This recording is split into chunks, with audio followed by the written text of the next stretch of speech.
નર્મદા જિલ્લામાં ચાલતી ઉત્તર વાહિની પંચકોશી પરિક્રમામાં ગત શનિવારે અને રવિવારના રોજ અચાનક 2 થી 3 લાખ ભક્તો પરિક્રમા માટે આવી ગયા હતા, જેના કારણે અવ્યવસ્થા સર્જાઈ હતી. તો આગામી 17 થી 20 અને પરિક્રમા જ્યારે છેલ્લા પડાવ એટલે કે 25 થી 27 આ સમય દરમિયાન હજુ પણ વધુ ભક્તો આવે તેમ નર્મદા જિલ્લા વહીવટીતંત્રને અણસાર છે, જેથી 12 એપ્રિલે જે બન્યું તેવું કોઈ પરિસ્થિતિનું નિર્માણ ફરીથી ન થાય તે માટે તાત્કાલિક નર્મદા જિલ્લા કલેક્ટરે એક બેઠક યોજી, જેમાં હોડીઓની સંખ્યામાં વધારો કરવામાં આવ્યો છે અને હોડીઓની સંખ્યામાં વધારો કરવામાં આવ્યો છે. જ્યાં રસ્તામાં નવા ટેન્ટની જરૂરિયાત છે ત્યાં નવા ટેન્ટ બનાવવામાં આવશે. પરિક્રમાના 4 ઘાટ કે ત્યાં પાણીની વ્યવસ્થાઓ કરવામાં આવશે.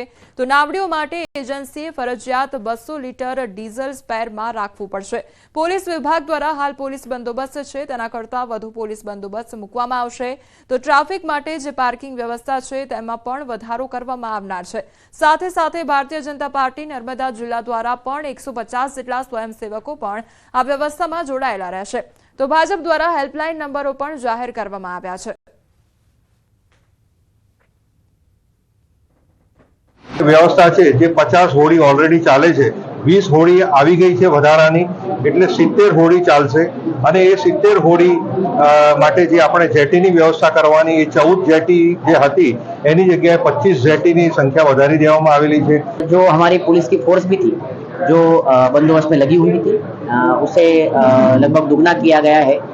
पुलिस फोर्स, होमगार्ड जीआरडी और सीनियर ऑफिसर्स के उपस्थिति में इस परिक्रमा का बंदोबस्त चल रहा है. ભારતીય જનતા પાર્ટી નર્મદા જિલ્લાના લગભગ 133 જેટલા કાર્યકર્તાઓ પૂર્ણ સમય પરિક્રમાની વ્યવસ્થાની ટીમમાં રહેશે.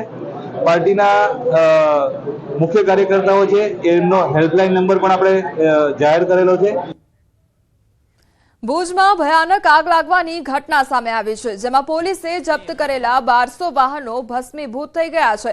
ભુજની જૂની જેલના કમ્પાઉન્ડમાં ભયાવહ આગ લાગી હતી અને કચ્છમાં પ્રખર ગરમી અને ધોમધકતા તાપ વચ્ચે આગના બનાવો અટકવાનું નામ ન લેતા હોય તેમ ભુજમાં ભયાવહ આગ લાગી હતી. ભુજના સરપટ નાકા વિસ્તારમાં બી ડિવિઝન પોલીસ સ્ટેશનને અડીને આવેલી ભુજની જૂની જેલના કમ્પાઉન્ડમાં ભીષણ આગ ફાટી નીકળતા 7 થી 8 કિલોમીટર સુધી ધુમાડાના ગોટે ગોટા જોવા મળ્યા હતા. તો પોલીસે જપ્ત કરેલા 2 વ્હીલર સહિતના વાહનોમાં આગ લાગવાની ઘટના બની હતી અને આગની ચપેટમાં આવતા ધડાકા થતા આસપાસના વિસ્તારોમાં ભયનો માહોલ ફેલાયો હતો.